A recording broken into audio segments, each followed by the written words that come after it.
ქართული ოცნების ინფრასტრუქტურის ministris მოადგილე ახალ წელს ციხის ნაცვლად სახლში შეხვდება. კობაგაბუნია პროკურატურამ 9 მილიონი ლარის გირაოს და ახალი ჩვენების სანაცვლოდ გაათავისუფლა. ყველაფერი წინასწარ დაგეგმილი სცენარით წავიდა. ჯერ პროკურატურამ თქვა, რომ გაშვების წინააღმდეგი არ არის და საბოლოოდ მოსამართლე არსენ კალატოზიშვილმა გასცა ბრძანება ოცნების მაღალჩინოსანი პროცესიდან პირდაპირ სახლში წასულიყო.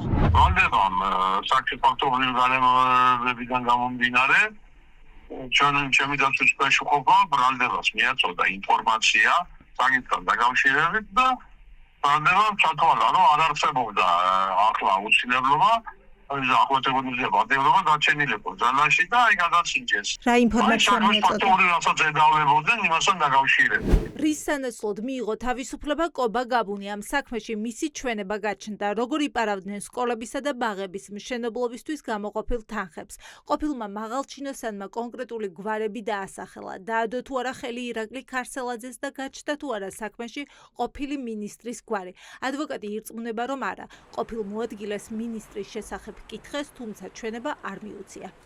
ირაკლი ქარსელაძესთან მიმართებაში არაიმე ჩვენება ბატონი კობაგაბუნიას მიერ არ ყოფილა და ასეთი მოწონა. თავისუფალი ცხოვრობით მხოლოდ საქმეში არსებული მასალებთან მიმართებაში, ვინ საქმეში ფიგურირებდა, იმასთან დაკავშირებით იქნა ჩვენება მიცემდა. ქარსელაძესთან დაკავშირებით გამომძიებლებმა დაუსვეს, ხო, მკითხვები? ხო, არ იყო კავშირი, იყო ასეთი კითხვა. თუმცა ვარშე გამორიცხული არის და აგებონოთ, რომ აი რაღაცა აპარებს. რეალობა რაც იყო, ხო? იმასთან მიმართებაში იქნა გამოკითხული და მიცემული ობიექტური საკითხობრივი გარემოებებთან დაკავშირებით იქნა ინფორმაცია მიცემული. ირაკლი ქარსელაძის საქმიანობას პროკურატურა უკვე რამდენიმე თვეა სწავლობს. გაჩხრიკეს მისი სახლიც, ვინც დააკავეს კითხვებს უსვამდნენ ქარსელაძეზე, თუმცა ჯერჯერობით შესაძლო კორუფციის ბრალდებით კითხვები თავად ქარსელაძისთვის არ დაუსვან. რა ხდება ქართულ ოცნებაში? დაკავებულების სხვების წინააღმდეგ მიცემული ჩვენებით იღებენ თავისუფლებას. შემდეგ იწყება სპეცოპერაციის ახალი წრე. ვინც კორუფციას წლებია იძიებს საქართველოში, ამბობს, რომ ეს არის შიდა კლანური ბრძოლა ქართულ ოცნებაში და არა რეალური ბრძოლა დანაშაულთან. ის რო ხა ეს კაცი გარეთ გამოვიდა, ეგ ნიშნავს იმას, რომ მან ჩვენება ვიღაცაზე მისცა. თუ შემდეგ დღეებში დაიწერენ ირაკლი ქარსელაძეს, ესე იგი ირაკლი ქარსელაძეს ჩვენება მისცა და შევხედავთ ამ ყველაფერს, თუ არ დაიჭერენ ქარსელაძეს მაგალითად შემდეგ დღეებში, მაშინ სავარაუდოდ შეიძლება ბრალი დაემატოს გრიგოლ ლილუაშვილს. თუმცა ისიც უნდა აღინიშნოს, რომ კაც, რომელსაც 9 მილიონის გაფლანგვის საქმეში ედავებიან და უშვებენ თან 500.000 ლარიანი გირაოთი ჩვეულებრივ საჯარო მოხელეს, საიდან უნდა ქონდეს ამდენი ფული და ამ დროს ტროტუარზე დგომის გამო ხალხს ციხეში ყრიან და რაღაცა ორასამდე პოლიტპატიმარი ყავს, ეგ კარგად აჩვენებს ამათ მიდგომას ვითომ კორუფციასთან ბრძოლასთან, რაც სინამდვილეში შიდა კლანური ომია და მეტი არაფერი. გამოძიებს არაფერი საერთო არ აქვს კორუფციასთან, რეალურ ბრძოლასთან და აქაც იგივე ესე იგი სიტუაცია გვაქვს, როდესაც კონკრეტული ყოფილი ქართული ოცნების ყოფილი წევრები რაღაცა მიზეზით მათ გააბრაზეს პარტიის ლიდერი ბიძინა ივანიშვილი და ის ახლა ცდილობს, რომ ესე იგი იმიტაცებული სახელმწიფო უწყებების საშუალებით მათ ესე იგი გაურთულოს ცხოვრება. ხო, ნუ რაღაცას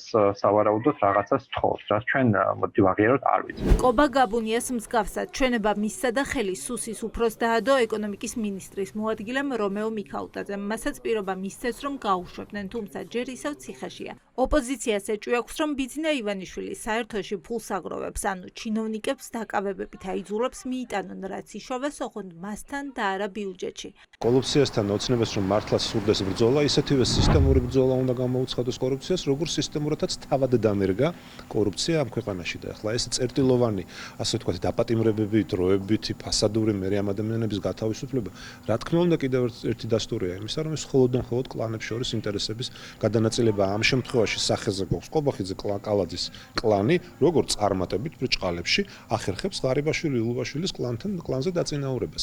აი ესენი ბიუჯეტის ვირთხები, რომლებიც ქართულ ხალხს პარავენ ფულს, ხო, აი უშვებენ თვე-ნახევარში საჩვენებლადო თითქოს რაღაც კორუფციას ებრძვიან და დანაშაულებს ებრძვიან, ხო, არა და ეს არის რაღაც სპექტაკლი, თითქოს რაღაც ივანიშვილს უნდა რომ რაღაც გაფილტროს ქართულ ოცნებაში სიტუაცია, გამოაჩინოს რომ თითქოს ყველაფერი ლაგდება და დამნაშავეებს იჭერენ.